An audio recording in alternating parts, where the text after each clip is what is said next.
नमस्कार साथियों, online classes में आपका स्वागत और अभिनंदन। हिंदी साहित्य बीए पाठ द्वितीय के लिए मैं कन्हैया लाल आज आपके समक्ष हिंदी साहित्य के आदिकाल के बारे में बताऊंगा। सबसे पहले लेते हैं आदिकाल की साहित्यिक परंपराएं।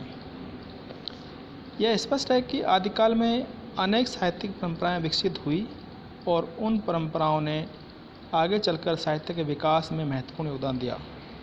ऐसी परंपराओं का संक्षिप्त और सारगर्भित परिचय यहाँ दिया जा रहा है। सिद्ध साहित्य की परंपराएं। बौद्ध धर्म का उदय वैदिक धर्म के कर्मकांड और बाह्याचारों के विरोध में सामने आया। बौद्ध धर्म आगे चलकर अनेक बुराइयों और विवादों का केंद्र बन गया। ईसा की प्रथम शताब्दी में बौद्ध धर्म हीनयान और महायान जैसी दो शाखाओं में विभाजित हुआ। हीनयान बौद्ध धर्म के सिद्धांतों के प्रति न केवल आस्थावान रहा अपितु दृढ़ भी रहा। महायान ने व्यवहार पक्ष को अधिक महत्व दिया। हीनयान वालों ने अपने यहाँ केवल साधुओं, सन्यासियों और संसार से विरक्त व्यक्तियों को ही आश्रय दिया।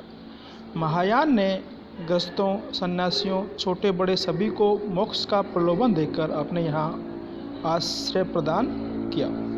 शंकराचार्य के शैव मत से प्रभावित होकर इस धर्म ने जनता को अपनी ओर आकर्षित करने के लिए तंत्र मंत्र और अभिचार का मार्ग अपनाया। कर्मकांड का विरोधी धर्म स्वयं समाधि, मंत्र तंत्र, डाकिनी, साकिनी, भैरव चक्र, मध्य और मैथुन में उलझ गया।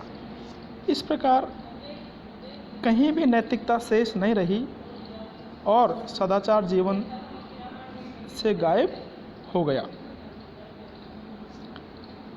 महायान शाखा मंत्रयान में परिवर्तित हो गई और मंत्रयान बाद में मध्य और मैथुन के प्रवेश करने से वज्रयान में परिवर्तित होता गया।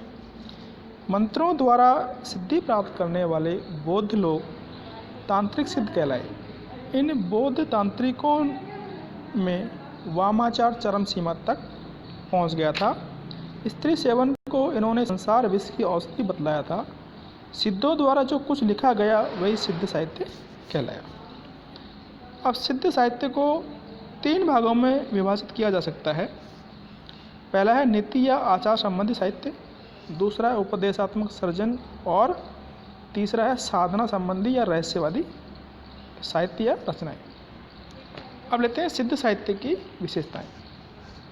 पहली है तांत्रिक साधना में सिद्धांत पक्ष के स्थान पर आचरण पक्ष पर अधिक बल दिया गया है। इन संप्रदायों में देवता, मंत्र व तत्व निरूपण की शब्दावली भिन्न है, किंतु सबकी साधना पद्धति समान है। इस साधना पद्धति में शिव और शक्ति की मिथुन रथ युगबद्ध की स्वीकृति है। ये बाह्याचारों पर विश्वास करते हैं।